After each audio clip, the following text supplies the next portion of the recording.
God bless you guys. This is Sean here from Faith Brings Change. I just want to come on here. I want to ask you, a question. What are you bearing in your life? Because the Lord was talking to me today, and He bringing up about how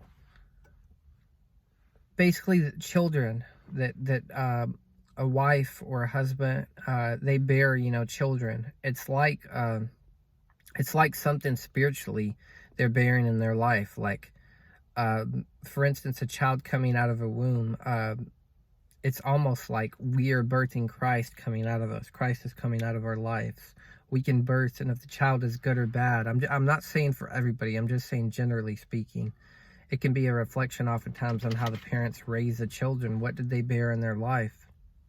People can have genealogical kind of things like if you were a drinker and you never overcame that, when you have children, they're going to be attacked with the same thing, and so it's important to overcome that. And every man will die for his own sin if he does die or whatever. But it's important that we think about that. And one of the words God said to me, He showed me these demons, these constructs they were building on earth. Like, this is the fruit that man's bore, the work of his own hands. And He showed me different ones, like in those horror movies, the girl of Samara hanging up, like you see. Have you ever seen a suit, the way it's hung up on a hanger, and it's hanging down in the suit, and you have all these suits? Well, I saw these suits as demons. I saw Samara, but when I was driving home, God just showed me, visions of the Lord. You can't explain how you see in the spirit, you just do. And I saw like Samara, her digital body hanging up, and then the pumpkin head, that ugly body, Freddy Krueger, all these things. And I saw these dark demons standing outside of them. They'd convinced these people to build these things. And one of the things they were saying is, if the shoe fits, then wear it. And if they built houses for us to dwell in, should we not abide there? So they abode there many days. This was the word I heard from the Lord. And He said, their wisdom shall speak out of the ground. I'm trying to see what He said. Their wisdom shall speak out of the ground, and shall cry out, why have you bore me but to die? And because you get prophecies when you're moving in the spirit. You get prophecies, and this is how I'm able to prophesy. He'll show me visions, and then He'll give me a little word. And so what He was saying is, I'll go back to that thing that if the shoe fits, wear it. People are building in their life constructs for demons to dwell in, the work of their own hands. You take these movies, for instance. They wonder why they're addicted, on depression pills and trying to overcome anxiety. I didn't know all those times when I was so anxious when I was growing up. It was the seeds I was sowing in my life, those bad movies I was watching, and they're wondering why they're having all these screaming nightmares of children. If you put them in front of Freddy Krueger, like me and my sister were all the time, and watching those horror movies, you're going to be reaping that in your home. They're going to destroy. Parents are wondering why their kids are getting destroyed, and their home is getting torn up, and there's so much strife. And we would fight. My sister, she would attack me. I would be kind of a sensitive kid. I would just try to avoid it, but they would pit. My brother's friends would pit me and my sister to fight, and we'd tear up the house, because I had to defend myself. I had no choice, because she's just coming at me trying to claw me, and I'm having to maintain things and just fighting. And this is what Satan was doing. And so the demons were basically saying they created this environment for us to live in. Should we not go in there? Should we not abide there? And so people give people legal right to be there, when the things that they're doing. And like one person was saying, when we sin, this guy was saying how God showed him, and it was a revelation He gave him, that you're inviting this dark demonic energy, like this dark matter, into you when you sin, and it's changing your molecular DNA, and it's getting stored in there in your memory, and Satan will attack you with that stuff.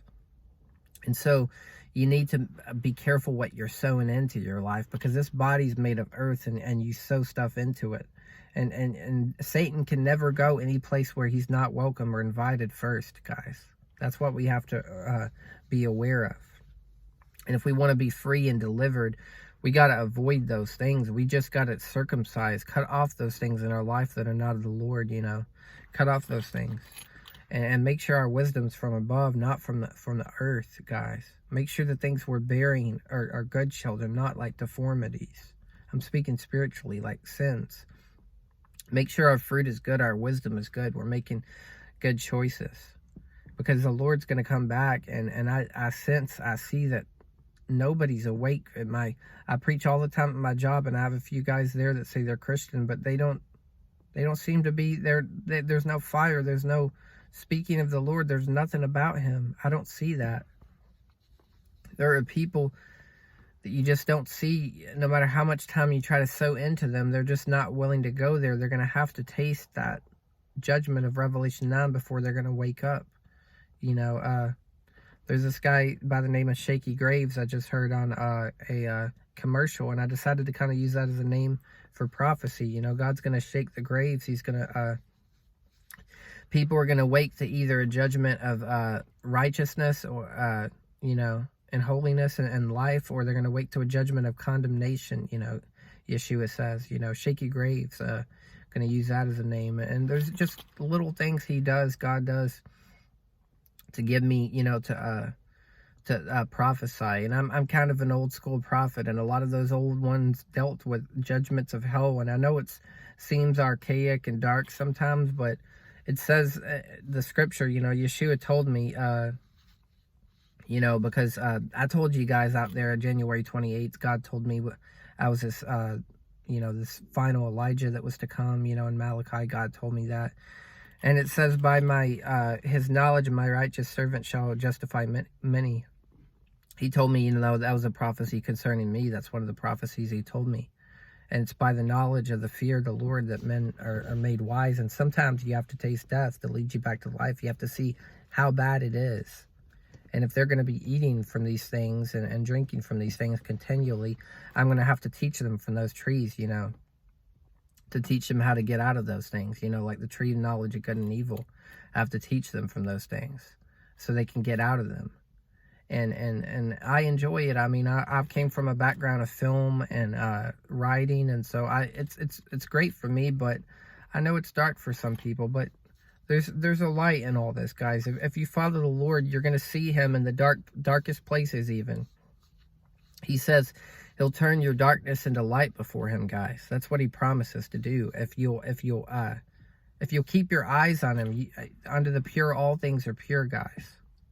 And he will use all things for his glory. He'll turn everything together for good to those who love him. He'll cause all those things to work together, guys, in your life, if you'll just seek him, guys. But I'm going to let you go. I just wanted to kind of make this video short, and I just wanted to talk to you about what are you bearing in your life, and to make sure you're bearing holy fruit. I love you guys. I'm praying for you. Until next time, shalom.